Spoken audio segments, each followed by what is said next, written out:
On a signalé sa disparition seulement une semaine après. Porte une attention particulière, tout d'un coup, qu'il y aurait quelque chose. Ils ont évoqué la possibilité qu'il s'agissait de meurtre. Elle était seulement vêtue de ses sous-vêtements. Il y a encore des gens qui sont encore de ce monde, qui savent des choses, ils n'ont jamais voulu s'impliquer pour ne pas avoir de problème. En 1969, un policier de Trois-Rivières est retrouvé mort dans sa voiture de service. S'est-il suicidé comme le prétendent les enquêteurs? En 1978, une jeune étudiante de Lennoxville disparaît. Les autorités policières et la direction du collège croient à une fugue. En 1980, débute une vague de décès inexplicables parmi les bébés aux soins intensifs d'une pouponnière. Les enquêteurs soupçonnent bientôt une jeune infirmière. Meurtre ou décès, ado mystère.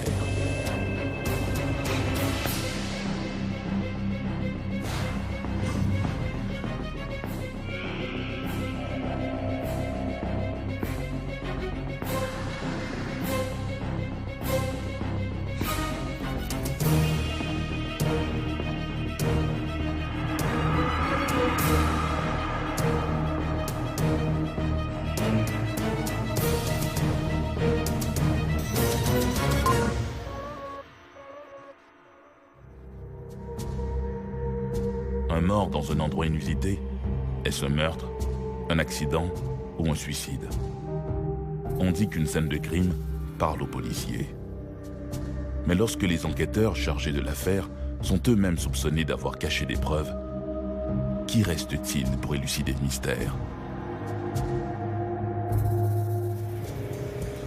Lentement, l'agent Georges Marquis s'engage dans le sentier. Ses superviseurs lui ont demandé de porter une attention particulière à ce boisé isolé aux limites de Trois-Rivières. Dans le sol détrempé par les averses des derniers jours, le policier a remarqué des traces de pneus.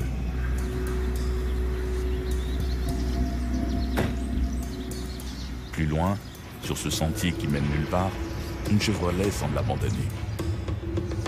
Le policier est convaincu qu'il s'agit de la voiture empruntée 5 jours plus tôt par un collègue dont on est sans nouvelles, Louis-Georges Dupont. Il a un mauvais pressentiment. Il est un peu plus de 10h30. Par la fenêtre, le constable voit le corps d'un homme affaissé sur la banquette avant. On pourrait croire que l'homme est endormi. Mais le policier sait qu'il n'en est rien. Il sait d'instinct qu'il s'agit du corps du détective Dupont. L'agent Marquis contacte le poste 1 de la police de Trois-Rivières.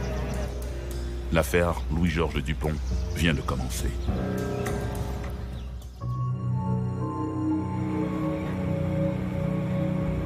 En 1969, le service de police de Trois-Rivières est soupçonné, selon la rumeur publique, de participer aux activités du crime organisé.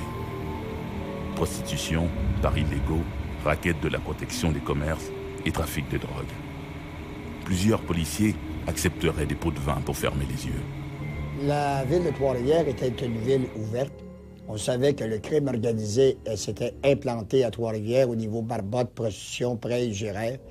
La mafia italienne de Montréal avait beaucoup accès à Trois-Rivières et il y avait, d'une certaine époque, des policiers ripoux. En 69, disons, l'escouade des détectives, surtout, c'était assez corrompu. C'était un échevin qu'à un moment donné, il a dit « J'ai les plaintes des citoyens, c'est assez. On va porter plainte au gouvernement. » C'est comme ça qu'ils ont fondé la Commission de police du Québec. L'enquête de la Commission de police va rapidement progresser grâce aux révélations d'un honnête policier de Trois-Rivières. Il faut dire qu'à l'époque, il y avait un policier, Louis-Georges Dupont, qui était un policier assez spécial. Moi, je l'ai rencontré à quelques reprises.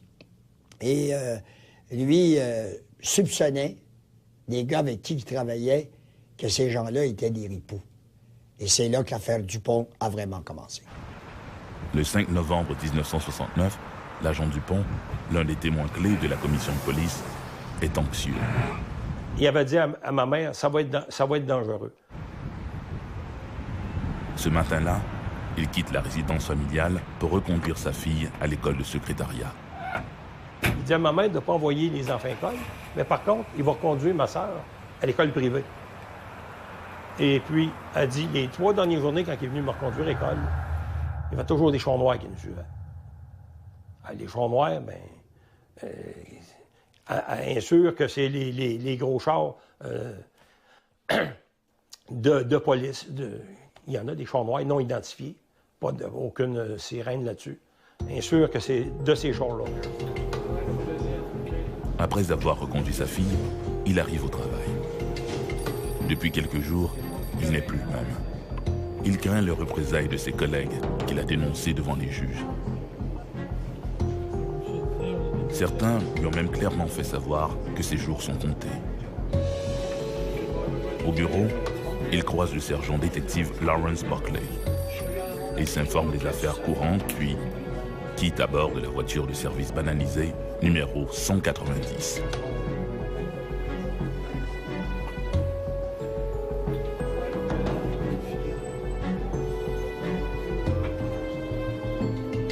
Qu'est-ce qu'on sait? C'est qu'il a laissé son auto personnelle là.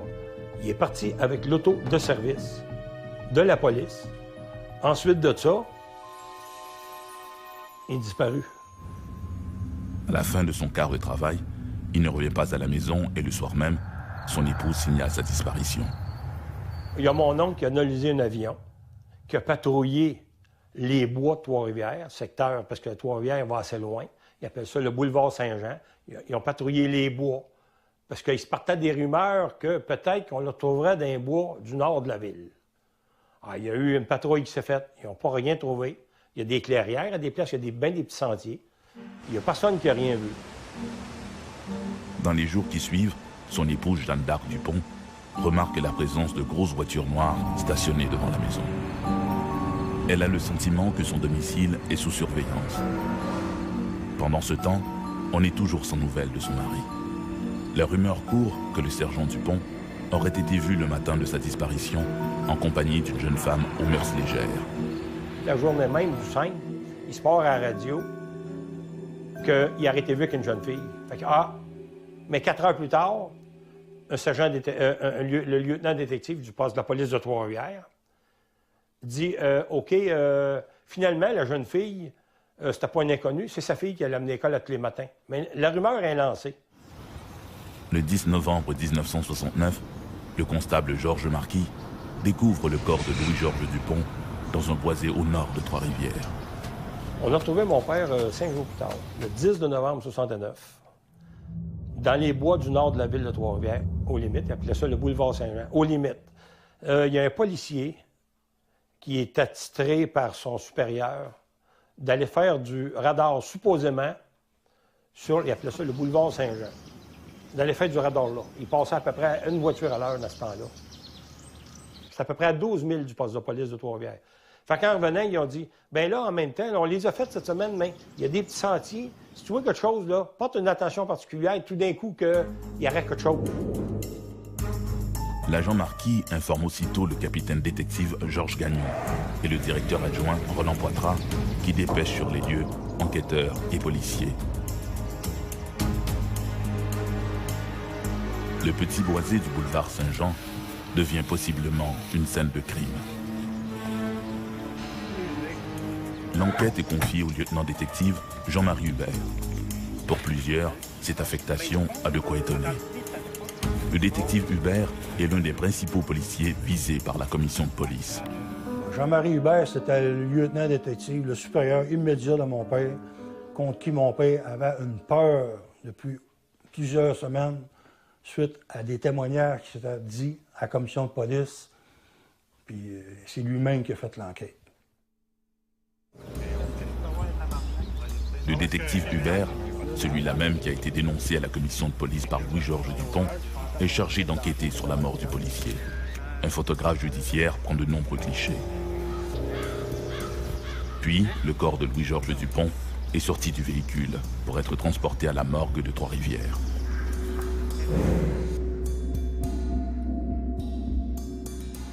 Les policiers procèdent alors à une fouille minutieuse de la voiture de service numéro 190. Sur le plancher, l'agent Gagnon trouve l'arme de Dupont, un Colt de calibre 38 à canon court.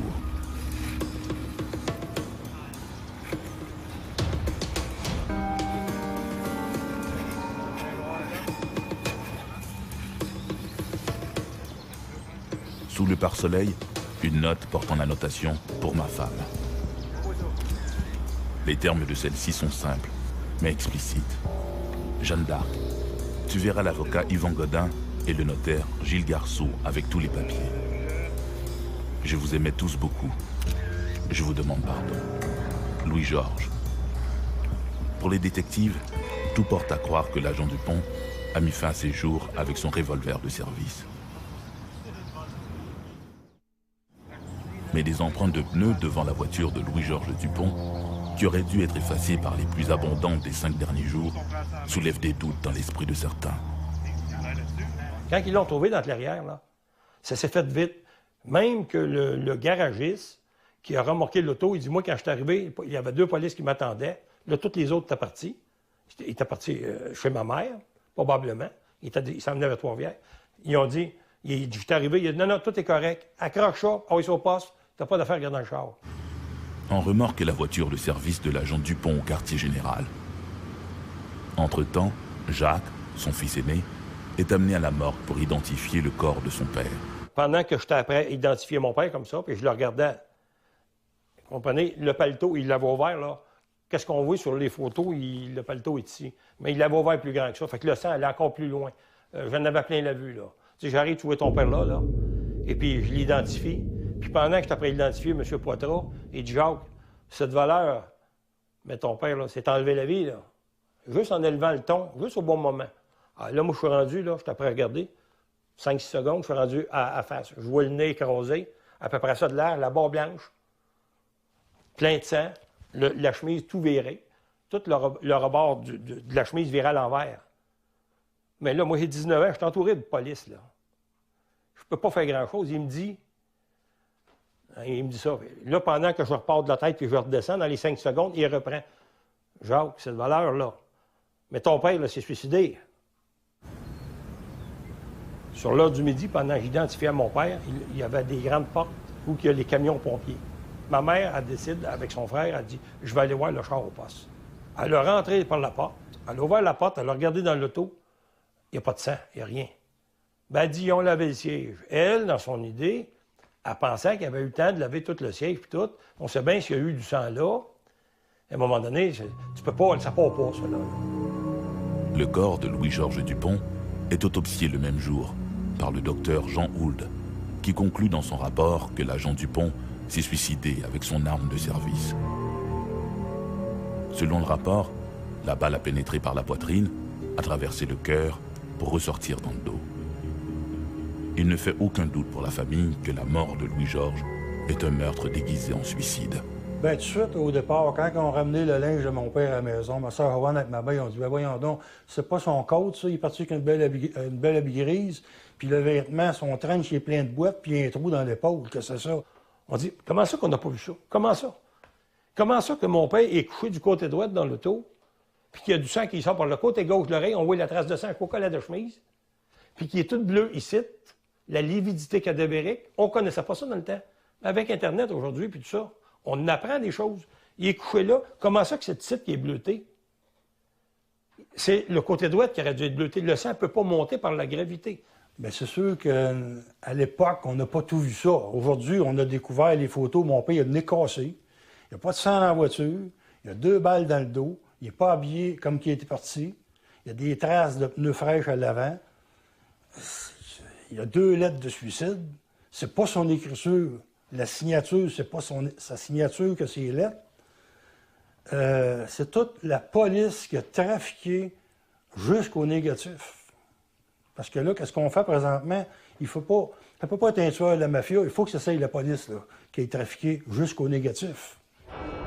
Le sergent Dupont est mis en terre le 13 novembre 1969. On fait des funérailles civiques à mon père le 11. Le 11, mon père est exposé le 12 puis le 13. Il y a des funérailles civiques avec un vigile policier à côté de la tombe tout le temps. Si ça rouvre à 9 h le matin, il est là, du matin au soir, les 3 jours. On ne fait pas ça à un gars qui s'est suicidé, là. Ça, c'est quelqu'un qui est mort en devoir. Même 42 ans plus tard, les questions demeurent sans réponse. On n'a jamais eu de constat de décès. On ne l'a pas encore, le constat de décès, ça fait 42 ans. C'est impensable, parce qu'un constat de décès, ça s'en va à 3 places, ça. Il y a la morgue, il y a la morgue. Philibert, il aurait dû avoir une copie. Si c'est fait à l'hôpital, s'il y a une autopsie à l'Institut médico-légal, le ministère de la Justice, c'est fait en 3 copies qu'ils nous ont dit. Il n'y en a pas. C'était une tâche, l'affaire Dupont, pour la corps de police de Trois-Rivières. Pour les gens qui nous regardent, là, qui ont plus de 60 ans, vont s'en rappeler de l'affaire. Ça a été une tâche, l'affaire Dupont. Et aujourd'hui, ça sera également encore un mystère, le décès de M. Dupont, même si on vient de nous dire, à la suite de l'enquête de la Sûreté du Québec, qu'on en vient aux mêmes conclusions, qu'il s'agit d'un suicide, que Louis-Georges Dupont s'est enlevé la vie. Quelqu'un, quelque part, connaît la vérité sur l'affaire Louis-Georges Dupont, et peut-être que cette personne, c'est vous. Il y a encore des gens qui sont encore de ce monde, qui savent des choses, mais n'ont jamais voulu s'impliquer pour ne pas avoir de problème. Après plus de 40 ans, la question demeure. L'agent Dupont s'est-il suicidé ou a-t-il été assassiné parce qu'il en savait trop? Les enquêteurs ont-ils bien fait leur travail et surtout, avaient-ils la volonté de faire toute la lumière sur cette affaire? Les annales judiciaires regorgent d'histoires où, refusant de voir un acte criminel, les enquêteurs ont détruit des preuves importantes. À de rares occasions par intérêt, mais parfois simplement par laxisme, et ce, malgré les doléances des proches de la victime. L'affaire Teresa Allard en est un bien triste exemple. En ce matin du vendredi saint, Robert Ride entreprend de faire la tournée de ses pièges. Ride, qui chasse les rats musqués pour leur fourrure, connaît bien les boisés de Compton. Vers 10 heures, alors qu'il s'affaire à remettre en place des collets, il aperçoit entre les arbres une forme blanche. Il pense d'abord à un mannequin. Hélas, il ne s'agit pas d'un mannequin, mais du corps en partie décomposé de Teresa Allard, une jeune femme portée disparue depuis bientôt 6 mois.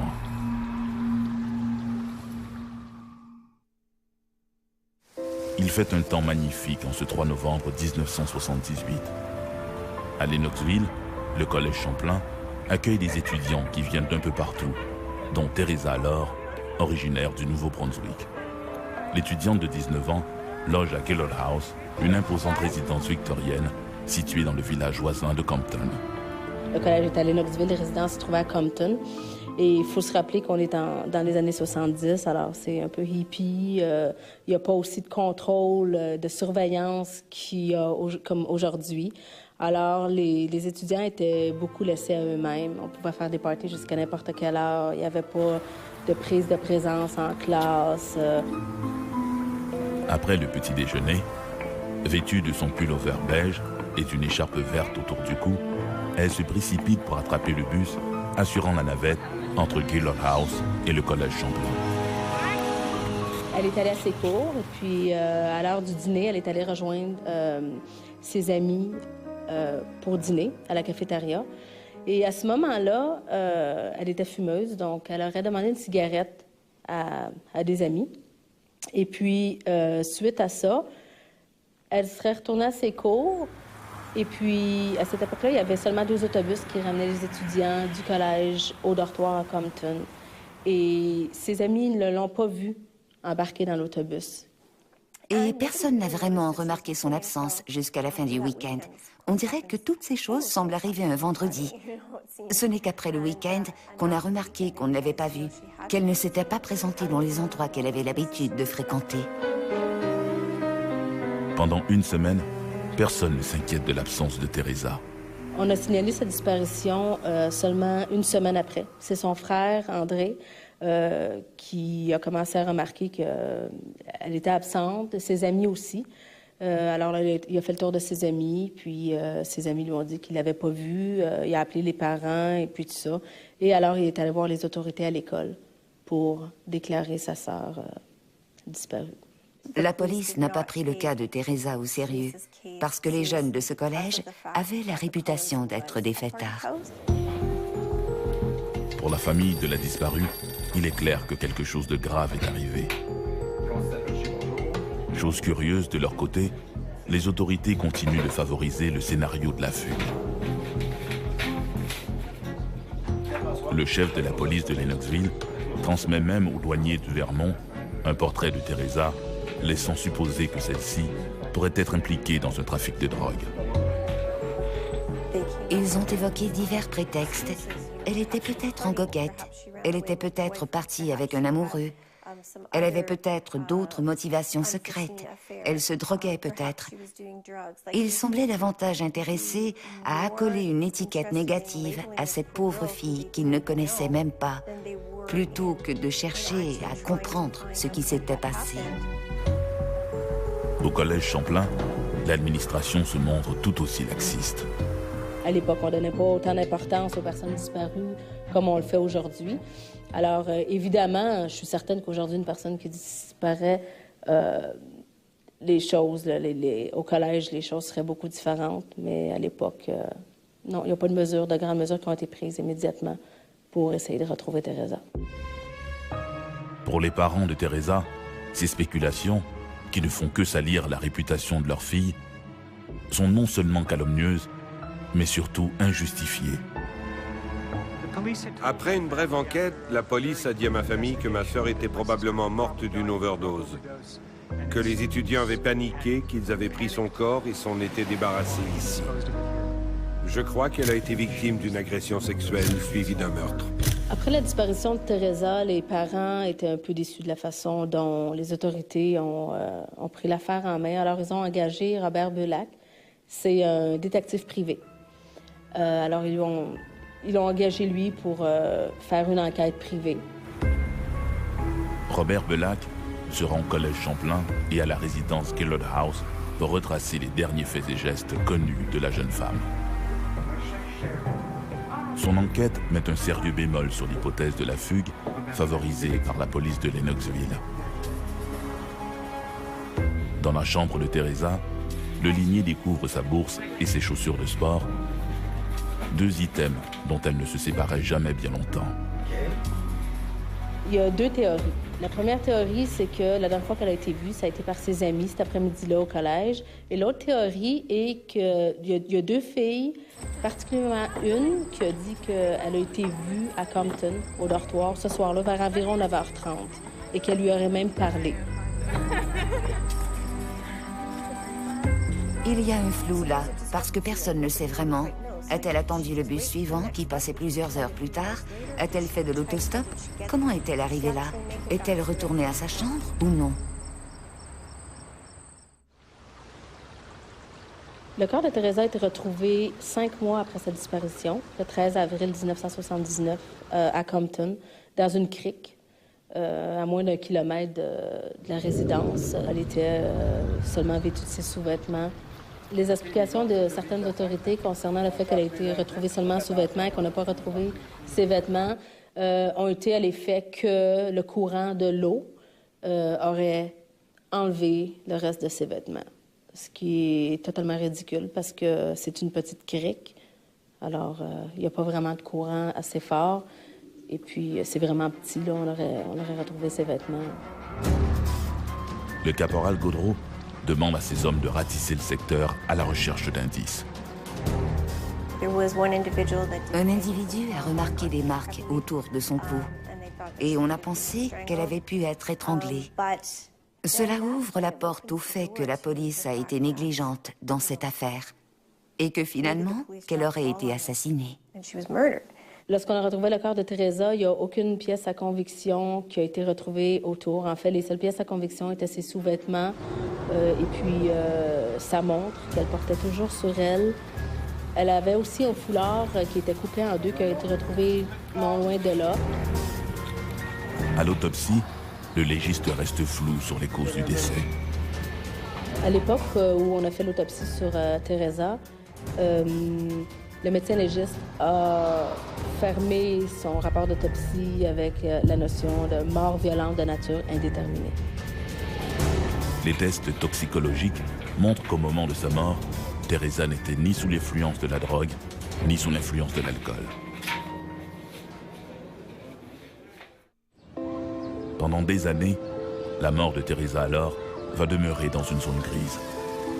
C'est très frustrant pour la famille et pour les proches de Teresa, pour moi aussi, parfois, de savoir que... C'est sûr qu'on ne peut pas changer le passé, de savoir que les autorités n'ont pas traité ça avec autant d'importance qu'ils auraient dû, même si scientifiquement, on n'a pas de preuves pour l'instant.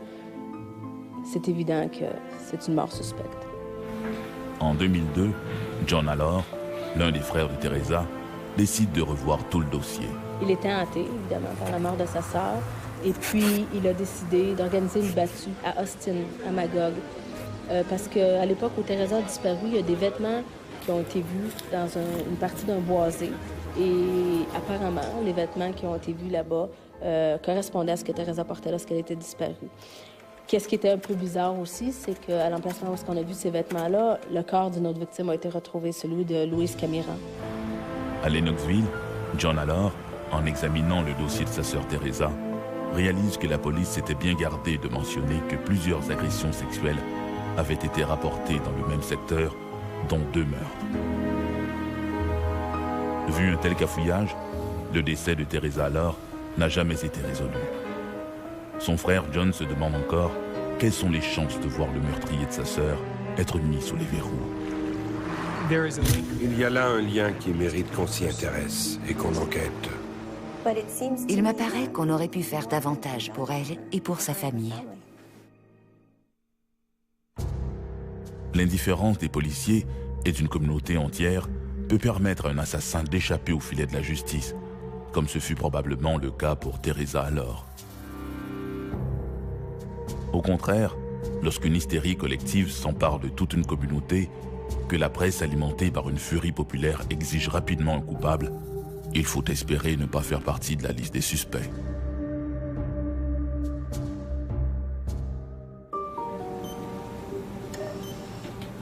Il est un peu plus de 3 heures du matin. À la lumière tamisée des unités 4A et 4B de l'hôpital pour enfants malades de Toronto, les bébés de la pouponnière situés près du poste des infirmières dorment à point fermé. L'une de ces petites patientes, Laura Woodcock, a à peine 3 semaines et elle se bat pour sa vie. Depuis la naissance, elle présente les signes d'arythmie cardiaque.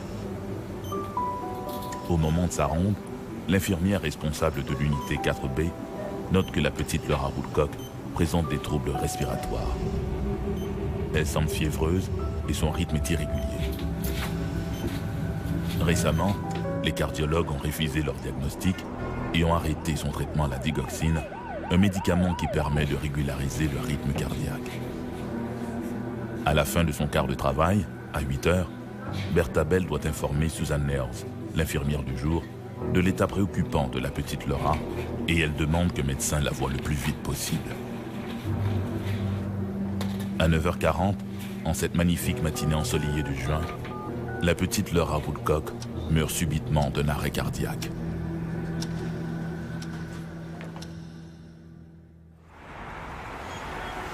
L'hôpital pour enfants malades de Toronto, situé au centre-ville de Toronto, jouit d'une solide réputation pour la qualité de ses soins.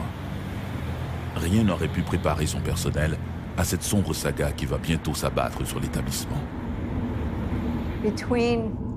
Entre juin 1980 et mars 1981, à l'hôpital pour enfants malades de Toronto, il y a eu une augmentation subite des décès dans un département particulier. Les infirmières qui travaillaient au département de cardiologie de l'hôpital pour enfants malades étaient préoccupées par le nombre élevé de décès qu'il y avait dans leur département. Elles travaillaient avec des enfants très malades, certains avec des problèmes cardiaques extrêmement sévères et bien sûr, on s'attend à un certain nombre de décès. Mais il semblait qu'on avait affaire à un plus grand nombre de décès qu'auparavant.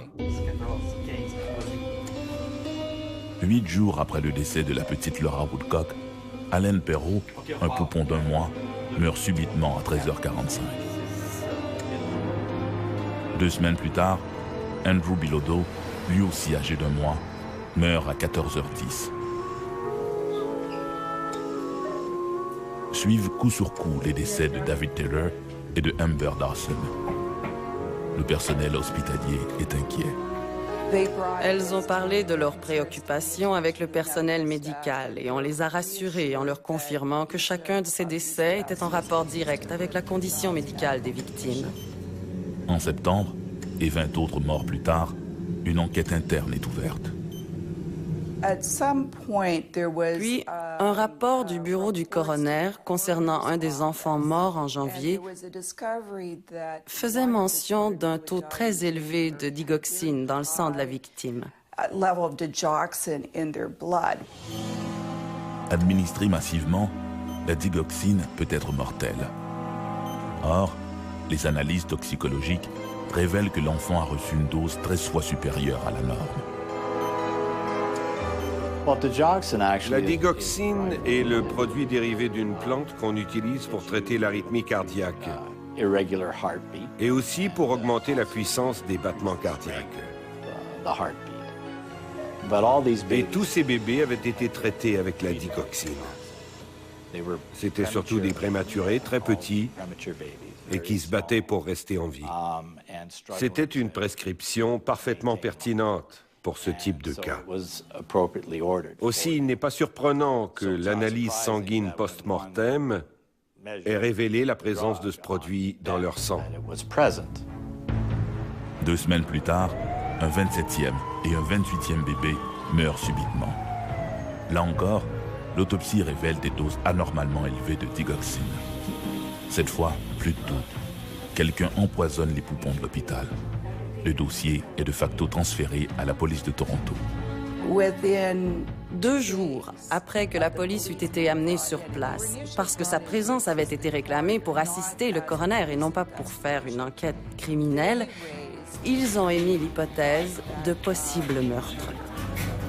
Les membres du personnel, médecins, infirmières et employés d'entretien, sont interrogés et leurs casiers inspectés.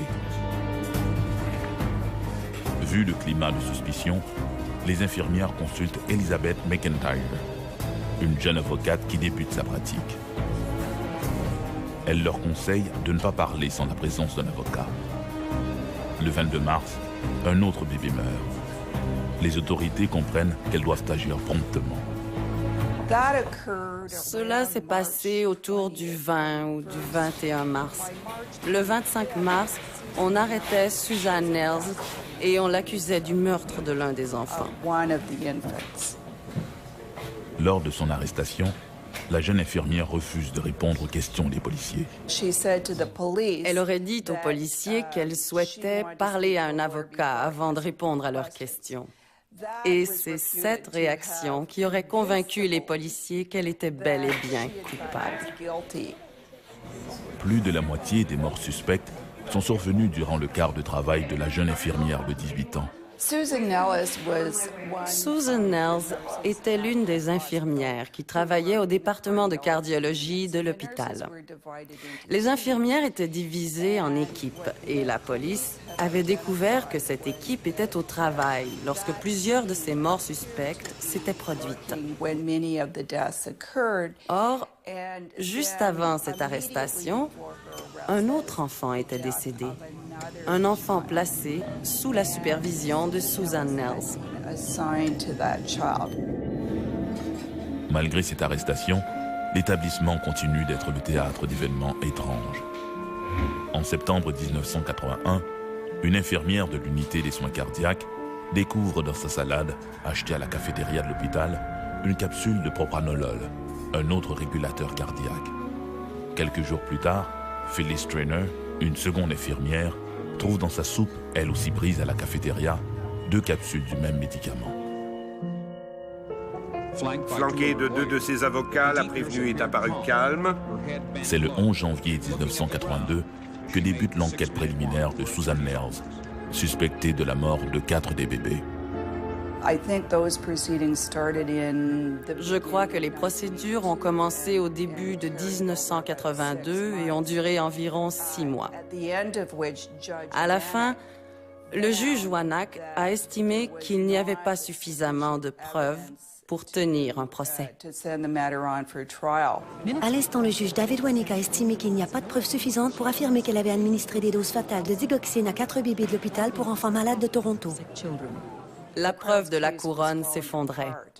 Suzanne n'était pas en devoir lorsque ses enfants, ou du moins certains de ses enfants, étaient décédés. De fait, elle était en vacances à l'étranger. Alors, s'il y avait bel et bien eu un geste ayant provoqué la mort, il est clair que Suzanne Nels n'en était pas l'auteur. Suzanne Nels est innocentée, mais le mystère de ces morts suspectes de poupons reste entier. Qui les a tués?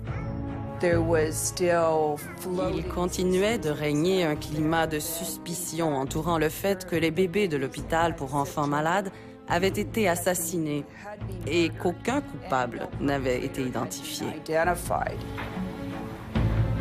Les événements à London, à 200 km de Toronto, vont bientôt ajouter un nouveau suspect, invisible celui-là.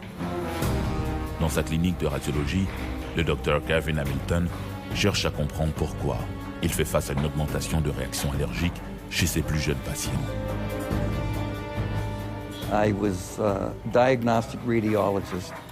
J'étais radiologiste spécialisé dans les diagnostics avec un intérêt spécifique concernant les maladies du rein. Et j'avais réalisé environ 1 millier de radiographies spéciales des reins, du genre de celles où on injecte un colorant dans le bras. Le colorant circule dans le système et les reins absorbent le colorant, lequel est alors visible sur les radiographies. J'avais remarqué un nombre anormal de réactions mineures au colorant. C'est alors que j'ai pensé qu'il y avait peut-être quelque chose d'anormal avec le colorant que nous utilisions. Alors j'ai changé de l'eau de colorant, mais les réactions continuaient. Ses premières recherches lui permettent de constater que la teinture est contaminée par une substance toxique et allergène qui provient de l'embout de caoutchouc dans les seringues qu'il utilise. À court de suspects, à Toronto, les autorités se tournent vers le Centre américain pour le contrôle des maladies, le ACDC, un organisme américain chargé de déterminer la nature de décès inexpliqués. Le Centre d'Atlanta pour le contrôle des maladies s'est vu confier le mandat de faire une enquête indépendante concernant les éléments de preuve dans le décès des enfants. De toute évidence, l'une des observations était l'augmentation inexpliquée du nombre de décès qui se produisaient dans ce département en particulier, en comparaison avec les 9 mois précédents. Dans ces conditions, la question devenait « Pourquoi davantage de morts dans ce département alors que ce n'était pas le cas auparavant ?» La mort par injection de digoxine est formellement établie dans au moins 10 de ces décès. Les experts américains confirment l'hypothèse de la police de Toronto. Il y a un tueur en série à l'hôpital pour enfants malades de Toronto. Un ange de la mort s'emploie à éliminer les petits patients de l'unité des soins cardiaques. Leur rapport a été déposé à l'automne 1982 et la conclusion en était qu'il y avait eu 8 meurtres. Alors vous pouvez imaginer l'impact que la publication de ce rapport a eu sur la perception du public et la force de la réaction suscitée, réclamant que quelque chose soit fait. Le ministère de la Justice de l'Ontario ordonne une commission royale d'enquête. Le juge Grange remet son rapport après 191 jours de déposition. Selon lui, 8 des enfants du HSC ont définitivement été assassinés et 13 autres l'ont peut-être été. Le magistrat n'accuse toutefois personne de ces méfaits. Il suggère même une compensation financière pour Suzanne Nels. Le système a fonctionné, mais à un prix exagéré. Et ce prix a été payé par Suzanne Nels. Si le rapport du juge Grange ne cible aucun suspect, les taux de digoxine chez les poupons décédés demeurent une cause apparemment incontournable. Puis, en décembre 1987, le docteur Ed Napke de Santé Canada appelle le docteur Gavin Hamilton. Dans la revue médicale, il a lu l'article du radiologiste sur ses recherches sur la contamination au MBT par les seringues. Il lui demande si le MBT ne serait pas en cause dans les morts des enfants attribués à la digoxine à l'hôpital de Toronto. J'avais pris en compte la digoxine dans ma recherche sur le MBT. Le MBT est une toxine. C'est toxique pour les cellules. Et plus encore, on a prouvé que c'était une toxine à effet cumulatif. À la manière d'un enquêteur de police, le docteur Hamilton traque le fameux tueur en série des enfants sous la garde de Susan Lairs. Mais pour lui, ce tueur n'a pas de visage.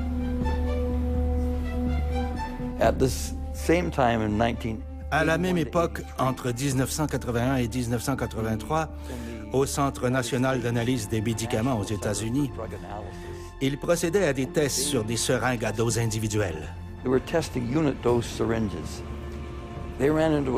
Ils étaient confrontés à un problème, et ce problème concernait la digoxine. Ils ont découvert que le taux de digoxine était beaucoup plus élevé que ce qui était indiqué sur les unités destinées à être injectées.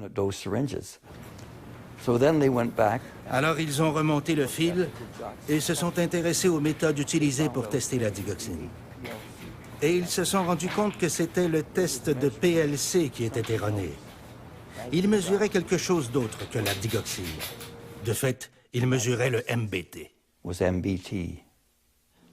La plupart des méthodes utilisées à l'époque impliquaient l'usage d'un anticorps pour réagir à une substance donnée.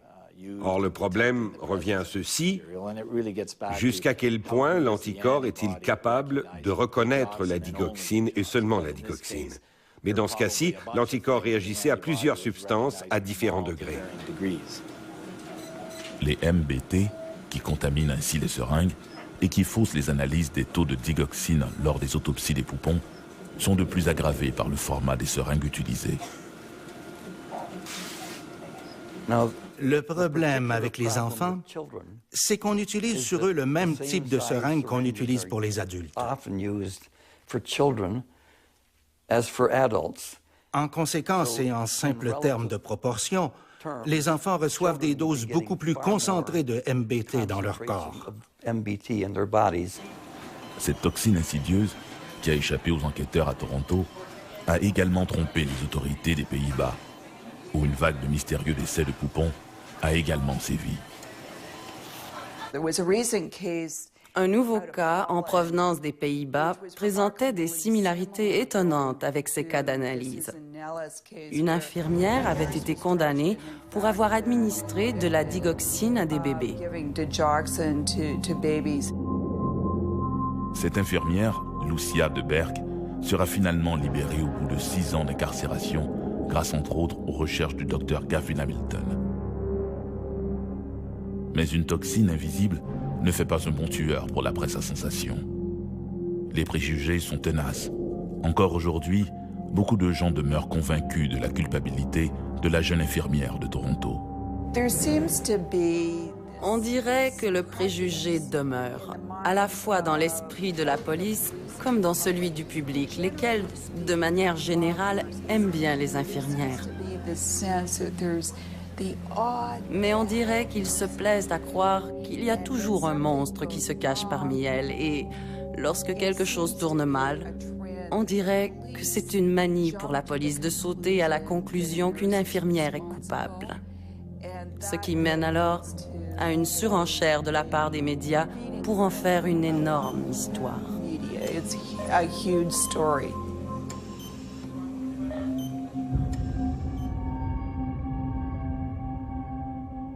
Dans l'affaire des enfants au HSC de Toronto, les enquêteurs ont été confrontés par le risque d'entacher la réputation des infirmières et par celui de ne pas trouver les coupables. Ultimement, il ne peut y avoir qu'une vérité. Encore faut-il la trouver.